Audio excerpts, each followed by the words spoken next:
Telugu association గత 2 సంవత్సరాలుగా అమెరికాలో ఇది కొత్తగా ఫౌండేషన్ 7,000 మంది సభ్యులతో అమెరికా అన్ని మూలల అన్ని రాష్ట్రాలలో వాటి యొక్క చాప్టర్స్ ద్వారా 7,000 సభ్యుల వరకు రోజు ఏదో ఒక కార్యక్రమం ఇండియన్స్ అందులో భారతీయుల్లోని తెలుగు వాళ్ళ కోసం నిరంతరం ఈ యొక్క మాట కార్యక్రమాలు నిర్వహిస్తుంది.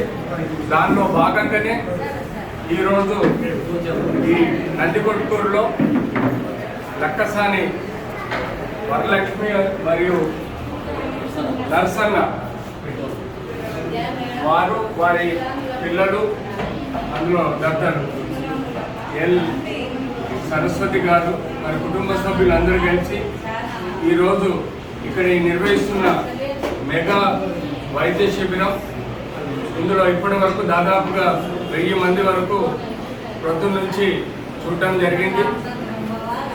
అన్ని వారి యొక్క డాక్టర్ సరస్వతి యొక్క మిత్రులు, క్లాస్మేట్స్, అలాగే మాట డాక్టర్స్ అందరం కలిసి ఇక్కడ హైదరాబాద్ నుంచి కొంతమంది, వివిధ జిల్లాల నుంచి కొంతమంది డాక్టర్లు రావడం, ఈరోజు 1000 మందిని వైద్య పరీక్షలు, రక్త పరీక్షలు, అలాగే మందులు ఉచితంగా ఇవ్వడం జరిగింది.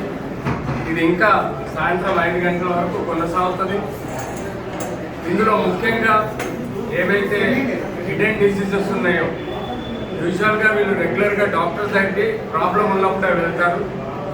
ఈరోజు వచ్చిన క్యాంపులో క్యాజువల్గా వచ్చిన వాళ్ళల్లో కూడా హిడెన్ డిసీజెస్ ఏవైతే బీపీ, షుగర్, క్యాన్సర్, కంటి ప్రాబ్లమ్స్, ఇతర ప్రాబ్లమ్స్ మేము ఐడెంటిఫై చేసి వాళ్ళకి రెగ్యులర్గా వైద్యం అందించడం, అది ఇక్కడే కాకుండా ఈవెన్ హైదరాబాద్లో కూడా వారికి ఏదైనా ఆపరేషన్లు కానీ, లేకపోతే వివిధ రకాలైన క్యాన్సర్ డిసీజెస్ కానీ, లేకపోతే ఫర్దర్ టెస్ట్లకు కానీ, ఫర్దర్ మేజర్ ట్రీట్మెంట్స్ కానీ హైదరాబాద్లో అవసరం ఉంటే మాట తరఫున ఇండియన్ కోఆర్డినేటర్గా నేను డాక్టర్ విజయభాస్కర్ నేను కోఆర్డినేట్ చేసి అక్కడ కూడా వాళ్ళకి ఉచితంగా ట్రీట్మెంట్ ఇప్పించే విధంగా మేము ఈ కుటుంబం తరఫున సహాయం చేస్తాము.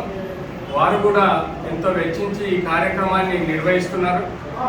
మాట అనేది ప్రపంచంలో ఇప్పుడు డెవలప్ అయ్యే ఆర్గనైజేషన్ మన అమెరికా తెలుగు అసోసియేషన్. దీనిలో మన కల్చరల్, మన యొక్క ఏవైతే పండుగలు ఉంటాయో వాటిని నిరంతరం అమెరికాలో ప్రతి రాష్ట్రాల్లో నిర్వహించే విధంగా కార్యక్రమాలు తెలుగు వారికి ఇస్తున్నారు. తద్వారా ప్రజల్లో ఒక అంటే తెలుగు వాళ్ళలో ఒక అవినావ సంబంధం ఏర్పరుస్తుంది. దీనిలో కొన్ని వేల మంది తెలుగు వాళ్ళు వివిధ రాష్ట్రాల్లో అమెరికాలో కార్యక్రమాలు చేస్తున్నారు. అందులో చారిటీ యాక్టివిటీస్ చేస్తున్నారు, కన్వెన్షన్ చేస్తున్నారు, సెమినార్స్ చేస్తున్నారు, కల్చరల్ ప్రోగ్రామ్స్ చేస్తున్నారు. తద్వారా తెలుగు ప్రజల్లో ఒక బంధుత్వము, ఒక మాట మర్యాద మెయింటైన్ చేయడానికి అవకాశం ఉంది. కాబట్టి ఈరోజు ఈ నందికొట్కూరులో మాకు ఈ అవకాశం ఇచ్చిన డాక్టర్ సరస్వతి వారి కుటుంబ సభ్యులందరికీ ధన్యవాదాలు తెలుపుతున్నాను.